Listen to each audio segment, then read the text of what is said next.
Grabe.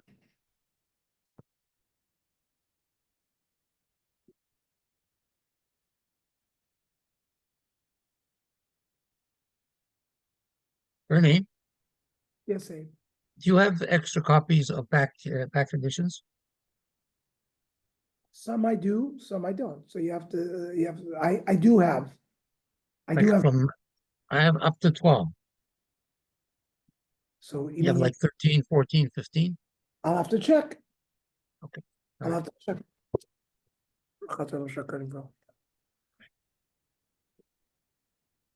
I have 16 and 17 that you have, right? 16 and a half.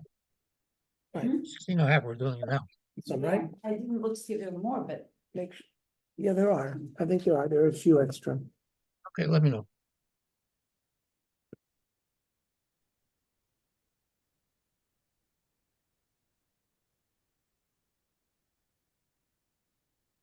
We are on page 46 when we get started, eating a meal on Friday.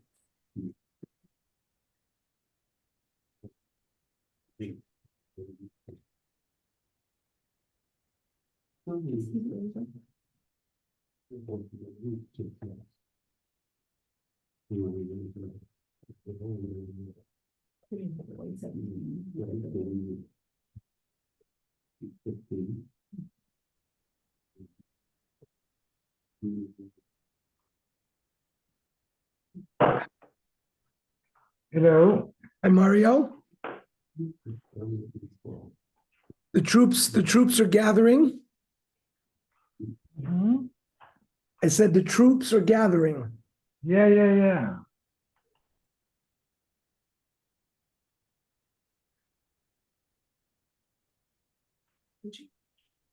On page 46.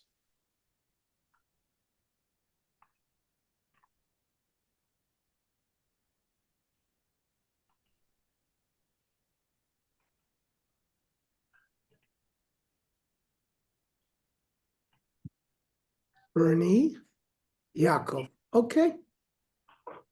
I think we've got a quorum.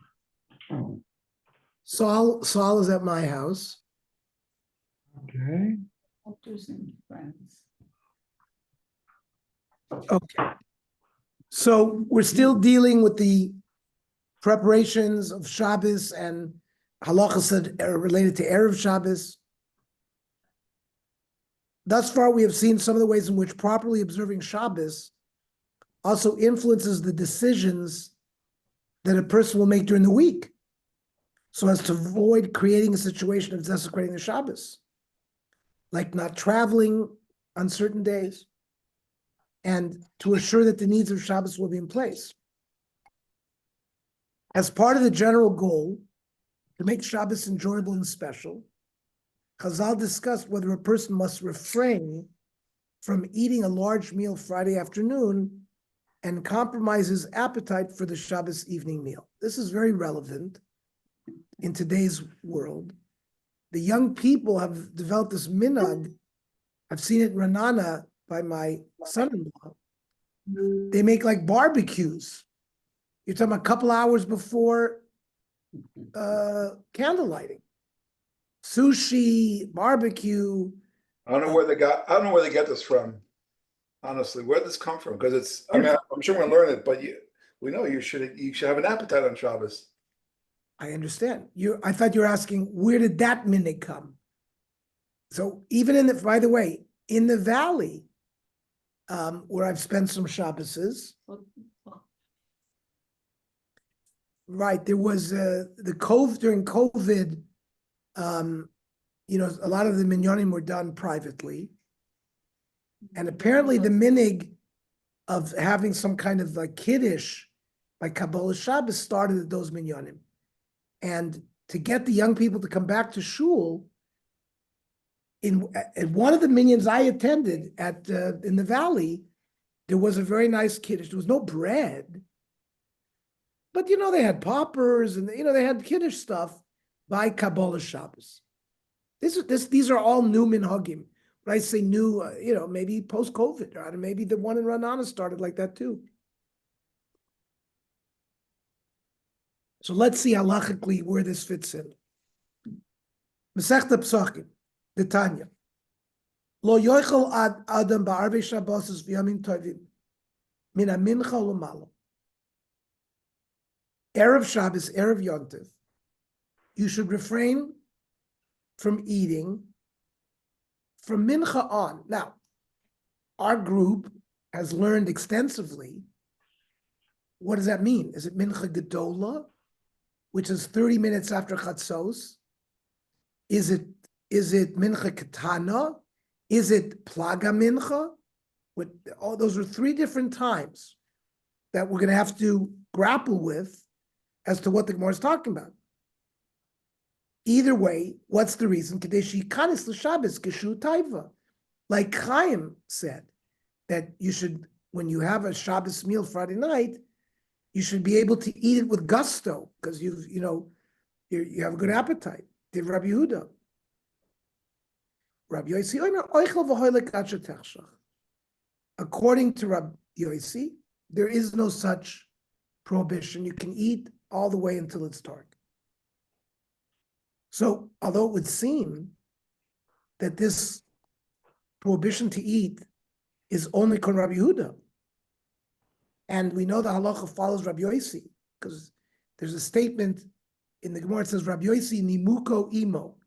He was always followed in halacha. The Gemara Masechta Gittin relates that a certain family suffered because they would eat on Erev Shabbos.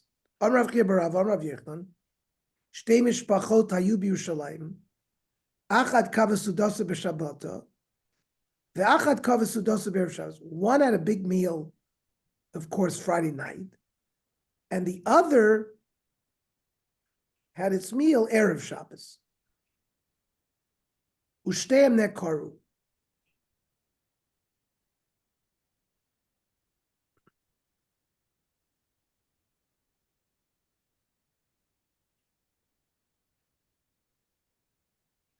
So we'll see how Rashi explains this. So first of all, the one that ate on Shabbos, they caused bittul Torah. So their family was uprooted. The other one, by eating the meal on Erev Shabbos, they didn't go into Shabbos with a good appetite. Rashi cites two ways to explain what does it mean Erev Shabbos. According to the second interpretation, it refers to Erev Shabbos, meaning Friday during the day before the onset of Shabbos. According to this Gemara, one may not eat in such a way as to be full when Shabbos begins. Rashi here in his comment in the Gemara in Gittin Lamed Ches on the Beis B'Erev Shabbos, Iked the Mefarshim B'Erev Shabbos Mamish. Some say it means Friday. V'chein b'chol yom Meravosher. And they were so wealthy that they had a big meal like that every day.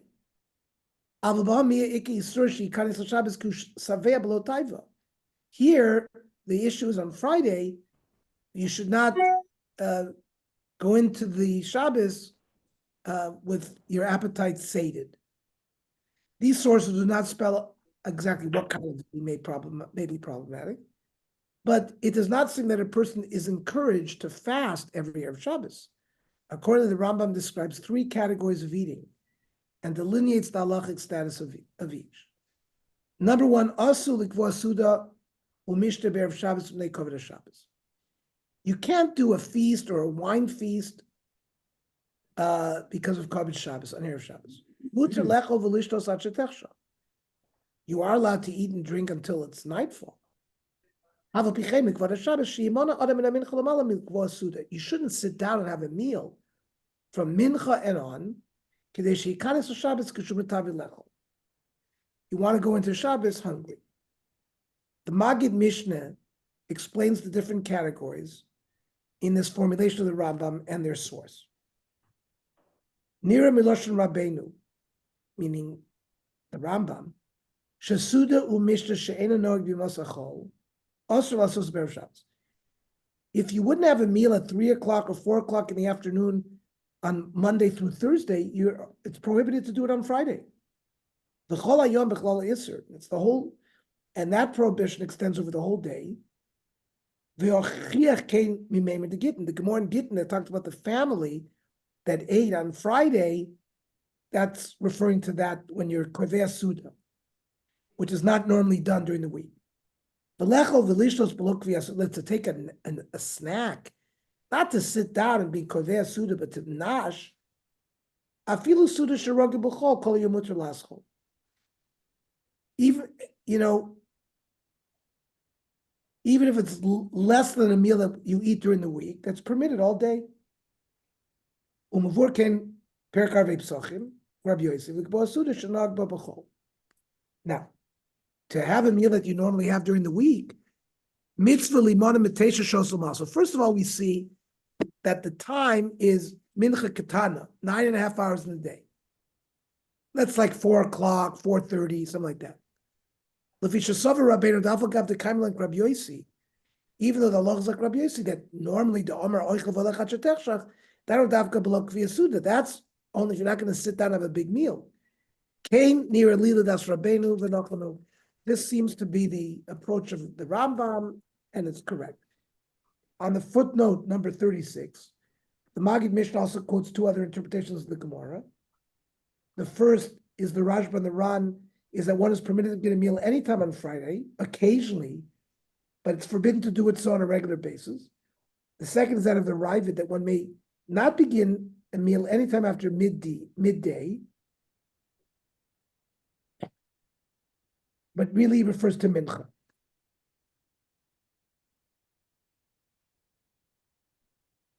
According to the Rambam then, I'm back to page 48, the 3 categories of food consumption on Friday is a meal exceptionally larger than one's usual meal. That's forbidden all day. A regular meal.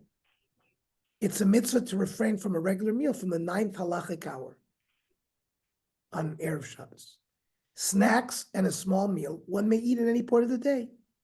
So maybe we can be melamed schus on the young people that are having sushi or barbecue. It's like a snack. It's not they're not making a motzi. It's like hors d'oeuvres. The Shulchan Aruch in Orach Chaim Reish Mem Tes rules like the Rambam. Asur lekvah b'erev Shabbos suda u'mishta she'eino ragel b'mechol. A big unusual meal, afilu yisuda seirusim, they cover the Shabbos. Even if it's a wedding feast, you're not allowed to do on Friday. And that's why we're noyeg not to have weddings on Friday, usually. Now, I was at a Pidyon Ben once on Friday, because Pidyon Ben falls on a certain day, and it was a Friday. I remember going to a suit of Pidyon Ben because it's a Sudas mitzvah. We'll see whether they describe the exceptions to the rule. But here it says, even if it's a Sudas Erisin, you're not allowed to be kovea such a suda on Friday. Shikanis l'Shabbos kishu ta'ev lechol, you should go into the Shabbos hungry. L'chol hayom bechlal isur, that Isur is from the morning. Lechol lishlos b'li kvea suda, filu suda shiragel bo b'chol kol hayom muter latchel ben adin. To eat and drink without kvea suda, technically, you can do the whole day. But a meal that you would normally eat on a regular day, you should not start that Suda after the 9th hour. The Prima Godim, which is brought by the Bir Halacha, suggests a slightly different reason for the Halacha. In his view, when someone has a meal on Friday, this equates it with and demeans the Shabbat itself. Prima Godim mitzadeh de'ena tam mishum l'teyava. He says it's not like what we think, that you should go in with a good appetite. By having a meal on Friday, you are diminishing the honor and respect that you're showing the Shabbos. It's like you're making Erev Shabbos like Shabbos.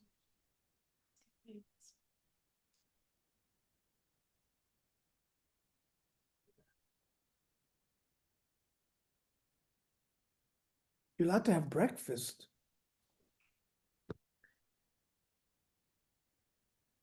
You're not allowed to have an eating and drinking feast on Friday. Okay, but that's not a regular meal.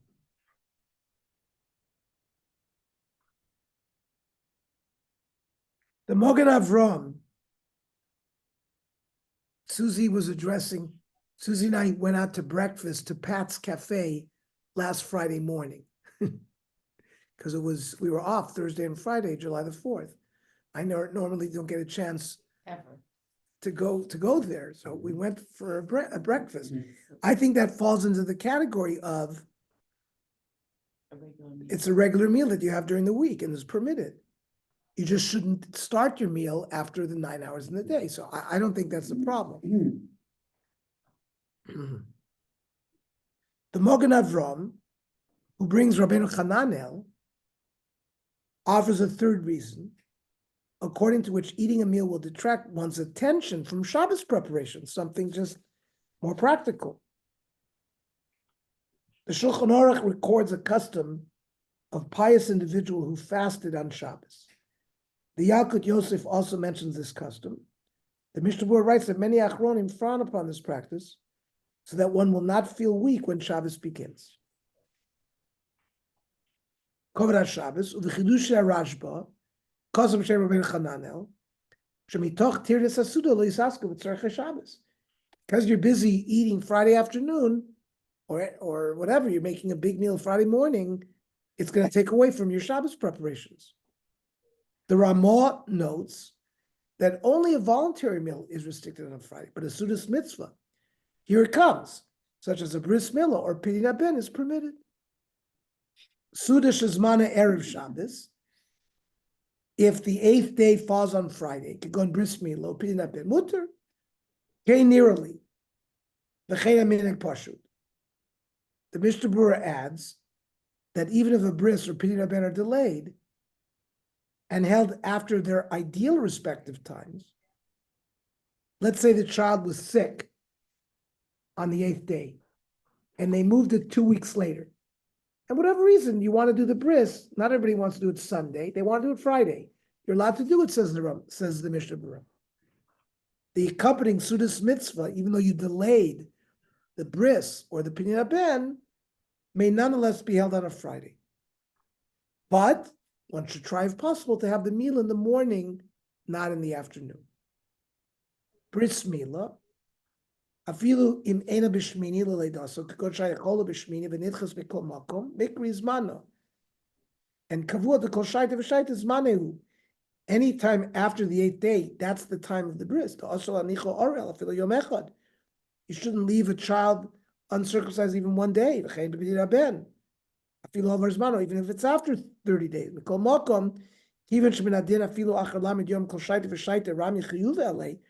Every moment that you haven't done the pidyon ben, the chiyuv is on him, he has a chiyuv to do it. Since a suda normally goes along with those mitzvahs, you can move the suda to Friday as well.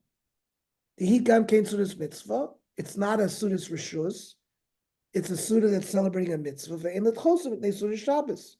It shouldn't be pushed because of Shabbos. Because makom lechatchila mitzvah lagdima b'shachris.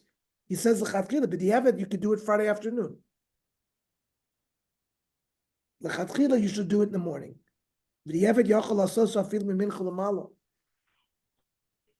So that's an important halacha. Page 50. Performing malacha and traveling on Shabbos. In light of the halachos we have learned related to preparing for Shabbos, it may be simply stated that properly receiving Shabbos should be a person's foremost priority when Shabbos is approaching. In this vein, the Gemara Masechta Pesachim relates that Friday afternoon is an inauspicious time to be involved with work. You're not going to make your fortune, says the Gemara, by work that you do Friday afternoon when from the mincha on. You should be preparing for Shabbos, thinking about Shabbos. You can, refrain from your work activities from that time on.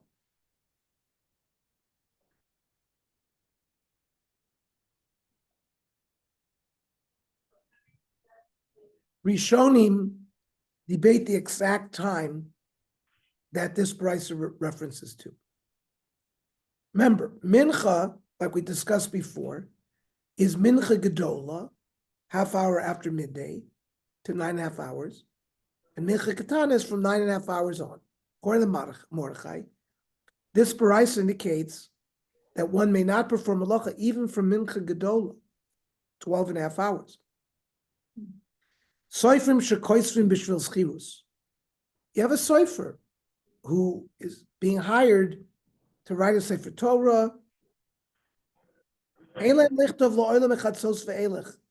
They should stop working Friday from noon on. The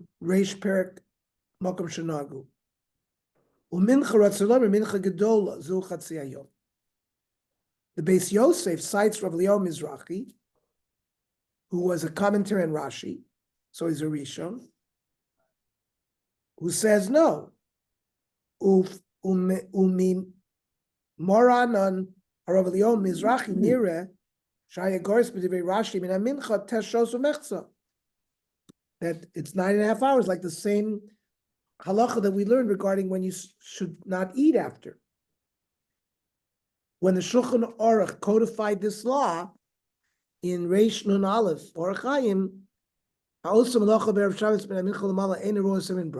he said, if you work from mincha on, you don't get bracha. Yesh meforshim mincha gedola, yesh meforshim mincha ketana. He brings both opinions, and the Mishnah Berurah writes that one may choose to be lenient. Mincha gedola, hayna b'sheishu mechza, mincha ketana, hayna teshu mechza. V'soymech ala mekilin lo yifsid. If you soymech on working up until 9.5 hours, that's okay. Now, what work is included in the prohibition, and what work are permitted? If you're doing a fixed work, temporary, it's not something you're going to do every Friday, shari. You can write a letter.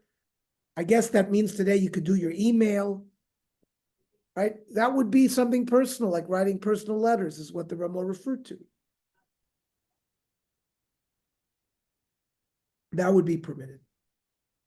The Yalkut Yosef, who Rav Avadia's son, gives us other examples of permitted labor. You're not doing work like in a fixed manner like you do every Friday. Temporary. You write a letter. Olit for kaftor, put sew a button on your jacket. Or lit for is big door to repair your clothing. Or begin chadash latzmo, or a new garment chadome. According to this, short, easy activities are entirely permitted, while more extensive, difficult labor would be forbidden. This is all similar to Chol HaMoed. The Shulchan Aruch clarifies that any malacha necessary for Shabbos is also permitted. However, the Ramah writes that one may not necessarily receive payment for services done for others during this time. So the Shulchan Aruch says you're allowed to l'saken begoda v'kela l'tzorach Shabbos. Let's say you're going to wear some kind of garment on Shabbos needs to be fixed. You can do it. Mutter kol hayom. Says the Ramah, v'hu adin bigdei chaveru imhu l'tzorach Shabbos v'enot elav schar. Like say you're going to repair the button on your neighbor's jacket. You're not going to charge him for it, so that's permitted. Says the Shulchan Aruch, v'hu adin l'misha koisos from la'atzmo derech limudo. Somebody is writing Sfarim for his own learning. But if someone has hired you to write a sefer, you can't do that. He says you can take a haircut a whole day. Even from a Jewish barber. The Mishnah Berurah explains that the reason one may give a haircut even for pay is that people are clearly doing it for Kavod Shabbos. Even if the barber is getting paid, everybody knows it's being done for preparation for Shabbos.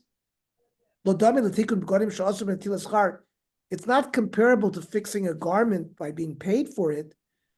We're not sure that the action is being done for Shabbos, Mashen came to Zev, Falkin, Yesh Lizar, Milagalach Lena Yehudi. So a Jewish barber should be careful not to give a haircut to a Gentile because it's clearly not being done for Shabbos. So the Yalkut Yosef writes that an electrician or other handyman would be permitted to get paid for important work done in someone else's home on Friday afternoon.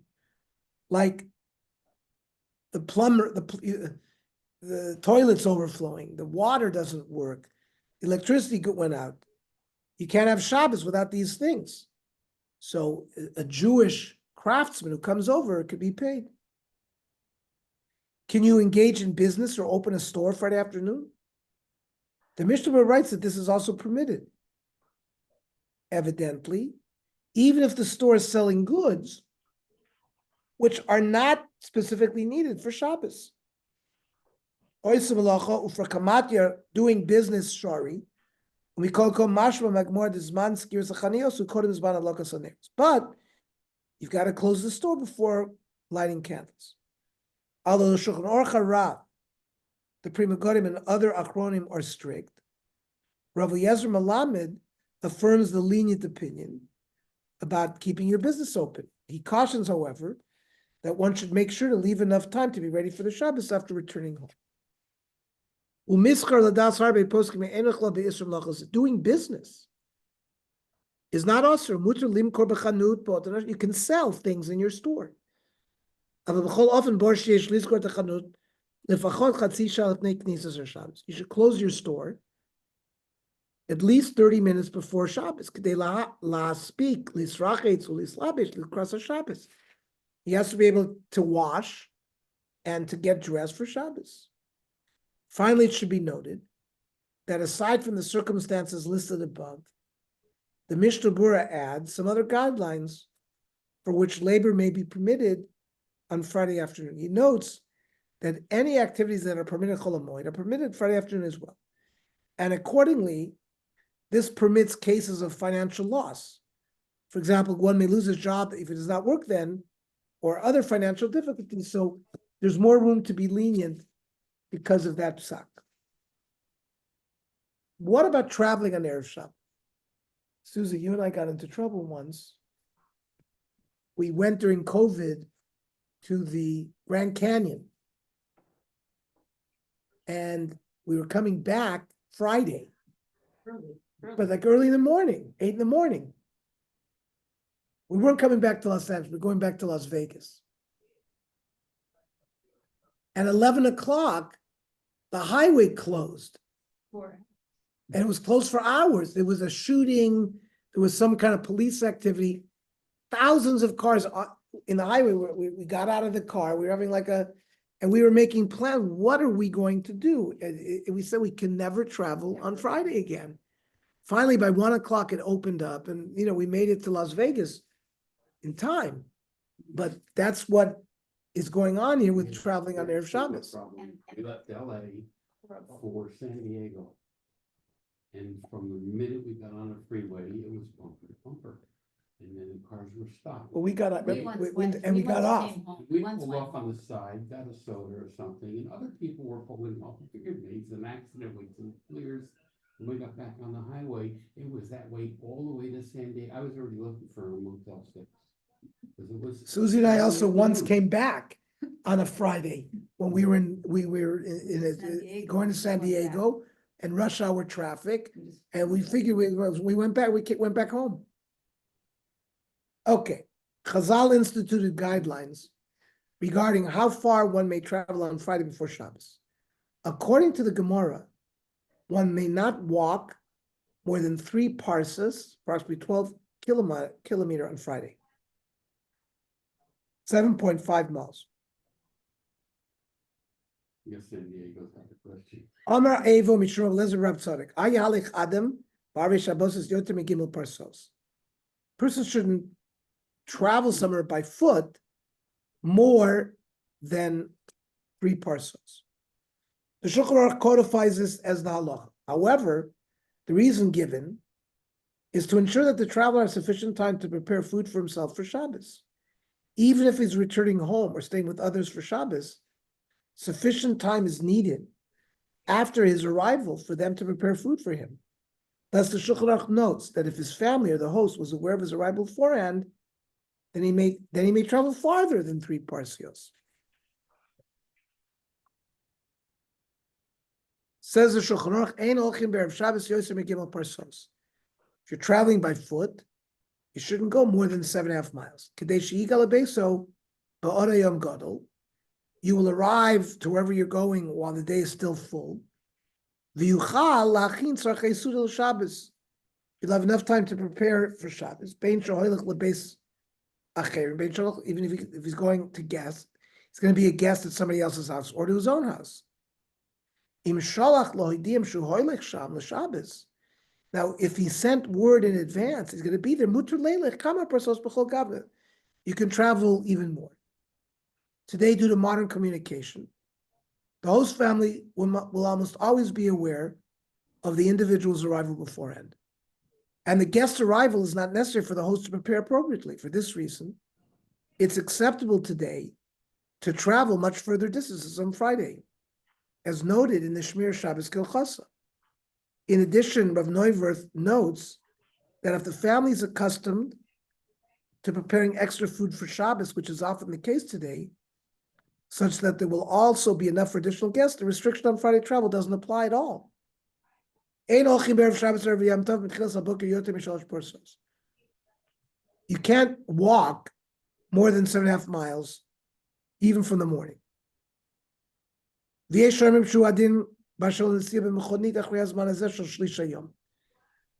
issue is, you can't be walking for a third of the day. You need more than that time, 2/3 of the day left.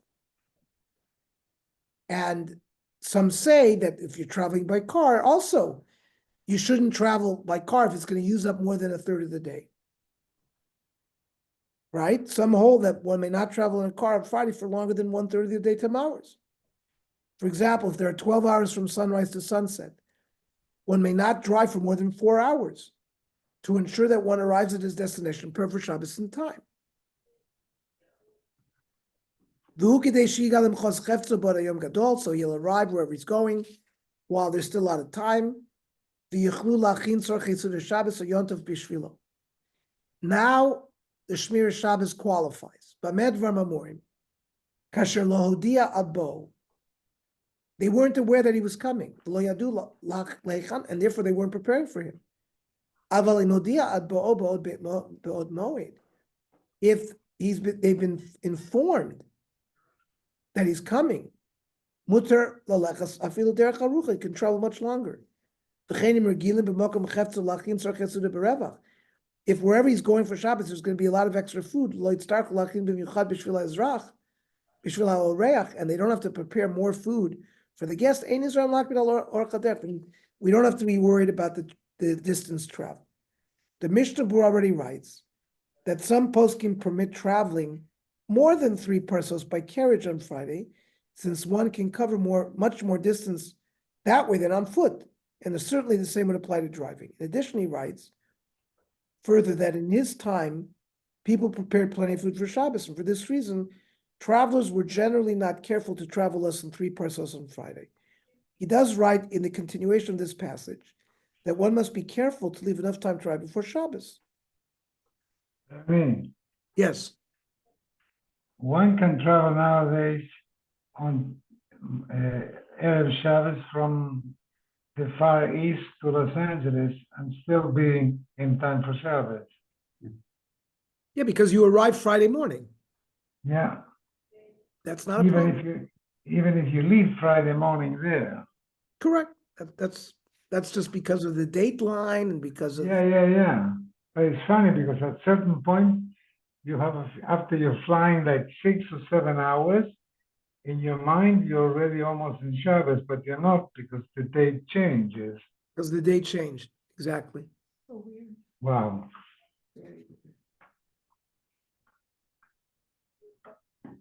The discussion thus far relates specifically to the concern that the traveler will not allow the host enough time to tend to the additional necessary preparations. The Mishnah Berurah cites many Achronim who caution that irrespective of the preparations, one must make sure not to travel too late on Friday afternoon.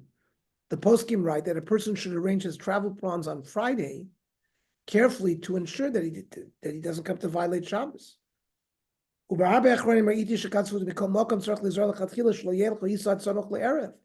Don't travel late Friday afternoon. They're going to end up in a traffic jam. They're going to end up violating Shabbos. They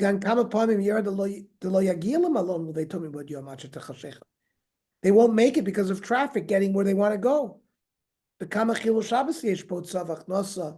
At that time, they weren't talking about cars, but they're carrying from Rishus Harabim, Rishus Hayachiv, Yitzim Echutz Tchum, and V'shvisas Be'emti. You have to allow your animal to rest. Lachen kol ze yasim adam lelibo. A man should consider all these things. V'yimar lishbos afilu b'kfar. He should stop traveling at a certain point. Not let his Yetzer Hara say, "Oh, we got plenty of time in the day. I can still travel." The Aruch HaShulchan writes similarly and stresses that one must be especially careful when traveling on Friday, since the Sultan actively searches for a way to cause Jews traveling on Friday to be delayed. All these traffic jams we're learning are being laid for us by the Sultan.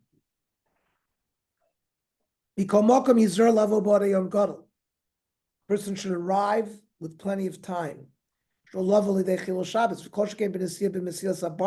train, he calls it the iron highway.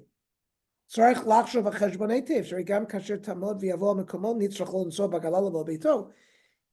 Aruch HaShulchan lived till about 1910.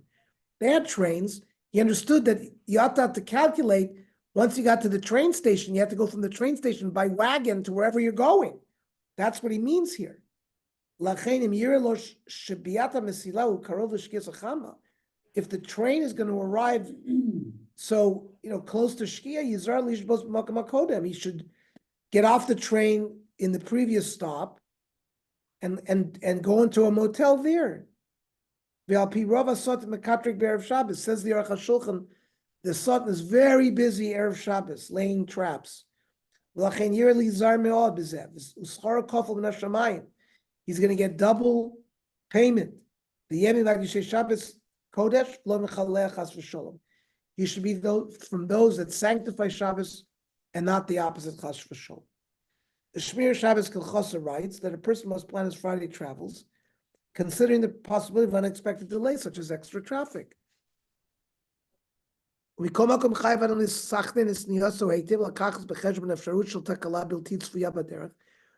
get a flat tire, you could get there could be traffic. They level the makom shviz also, but when it's to arrive at the proper time. Rav David Haber of the Star K offers a few practical guidelines. It is important to leave enough time before Shabbos to reach one's destination.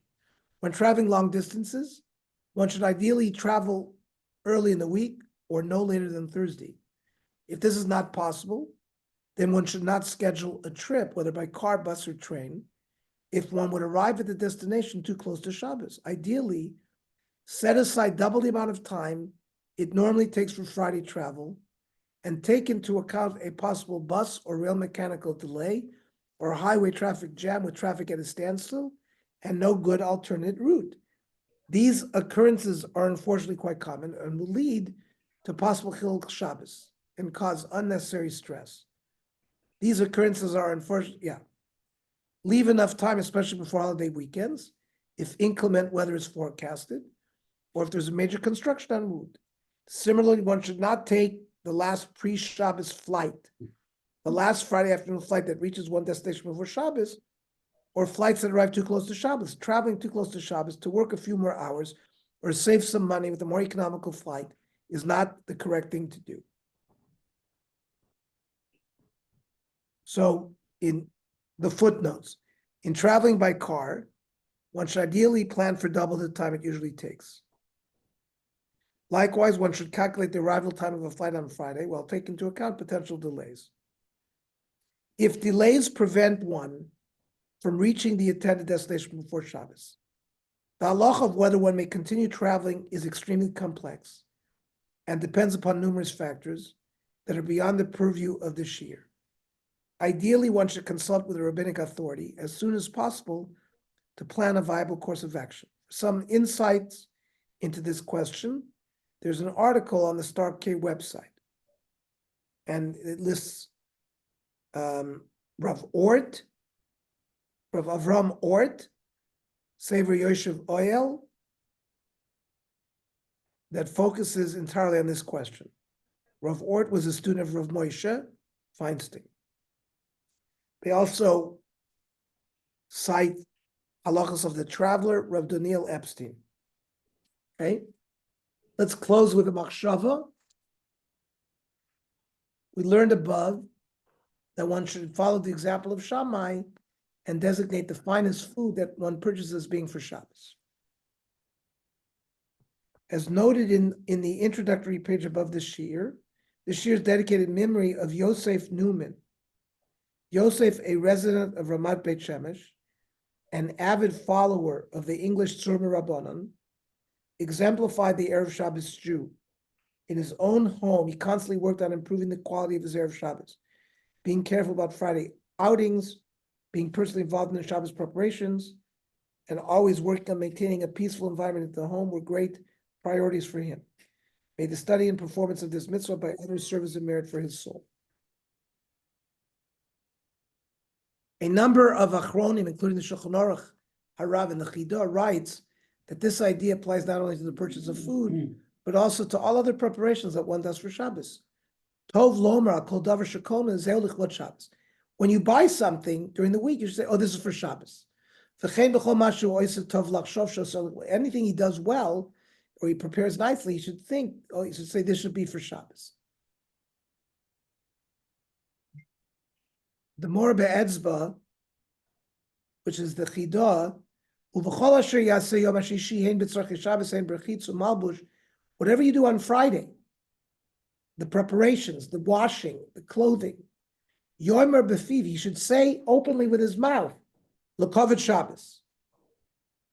The Pesach Tshuva mentions this idea as well, and notes that if one does this, it causes the holiness of Shabbos to permeate and take hold over that object or activity. Anything he does on Shabbos, it's going to be organized, and cleanliness of his house, his body's washed, he changes clothes. Anytime he does any of those things, he should say in his mouth, at least you should think,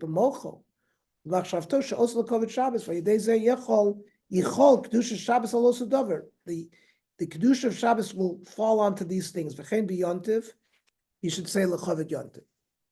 Rav David Sutton tells a story where Rav Elazar Shach, the Ponevezher Rosh Yeshiva, declared that holding a baby was an honor of Shabbos. Rav Shach was once on the run in war-ravaged Europe, and he was a guest in someone's home. He was learning in a room on Friday afternoon while the family was preparing for Shabbos. He heard the baby crying in the bedroom. He went into the room, took the baby out of the crib, placed the infant into a stroller. The mother was puzzled by the long, quiet spell from a cranky infant, went in to check. She found Rabbi Shach with his Gemara in his right hand, moving the stroller back and forth with his left, while murmuring, Lichvot Shabbos Kodesh, in honor of the Holy Shabbos. He explained, I am a guest, I have no involvement in the Shabbos preparations. This is the least I can do to alleviate some of your pressure. So allowing the mother, the housewife, to keep doing the preparations, and he was correct in saying it's L'chovet Shabbos while he was pushing the baby. Having in mind or declaring specifically that all of one's activities are to prepare for Shabbos is a wonderful way to transform one's Friday from an ordinary day that happens to come before Shabbos to Erev Shabbos. Every activity one does is not simply another activity. It connects one to Shabbos and brings a little of the holiness of Shabbos into Friday. Rav Yosef Ber Soloveitchik in his Ala Tshuva writes about the importance of being an Erev Shabbos Jew in addition to a Shomer Shabbos Jew.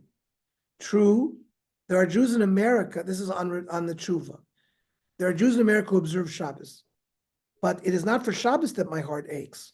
It is for the forgotten Erev Shabbos. There are Shabbos observing Jews in America, but there are no Erev Shabbos Jews who go out to greet Shabbos with beating hearts and pulsating souls. There are many who observe the precepts with their hands, with their feet, and with their mouths, but there are few indeed who truly know the meaning of the service of the heart. Rav Hillel Goldberg writes that Rav Soloveitchik gave the following example to reinforce the point he was trying to make concerning Erev Shabbos. This is an article entitled Shabbos is More Than One Day a Week. The complete article can be seen on the Jewish Action website. I remember Rav Soloveitchik saying in one of his Saturday night lectures at Maimonides School in Boston more than 40 years ago words to this effect. A person works on Friday until the last moment. He speeds home, arriving 50 minutes before candle lighting time, then jumps into the shower, then back into the car, then speeds to shul just in time for the beginning of Mincha. This is not Shabbos. Holiness requires preparation. Rav Goldberg then suggests some practical steps to take and some benefits to improving one's experience of preparing and anticipating the most holy day of the week. To be sure, to be Erev Shabbos observant also means something concrete. It means that one will not save Shabbos preparations for the last minute and fall prey to the outbursts of anger, frustration, or tension that punctuate many homes in the hours or minutes before candle lighting. It means, for example, that one will take off work Friday afternoon an hour earlier than is strictly necessary, or will go shopping for non-perishable Shabbos foods on Sunday almost as soon as Shabbos is over. To be Erev Shabbos observant means more. It is an entire change in mindset. It means feeling the week divided in half, such that with the recitation of the first two verses of the M'Rabanan, after the completion of the Shir Shel Yom Wednesday morning, one feels that the week has turned. It is now moving towards Shabbos. It means internalizing that Shabbos is not just an escape from, but a flight to, not just an end to the difficulties of the week, but a window to the divine. The more the mental anticipation and actual preparations for Shabbos, the more one will taste Shabbos, the more one will treasure it, the more one will center one's life around it, the more grateful for Shabbos one will become. The closer to the Shekhinah one will become, the holier one will become. Even those who must work on Friday can still focus their mind on the upcoming Shabbos and succeed in uplifting their Friday to Erev Shabbos. We pray that we should all properly fulfill the mitzvah of preparing for Shabbos in a manner that will transform both our Friday and Shabbos into the holiest and most special days of the week. I'm going to stop here.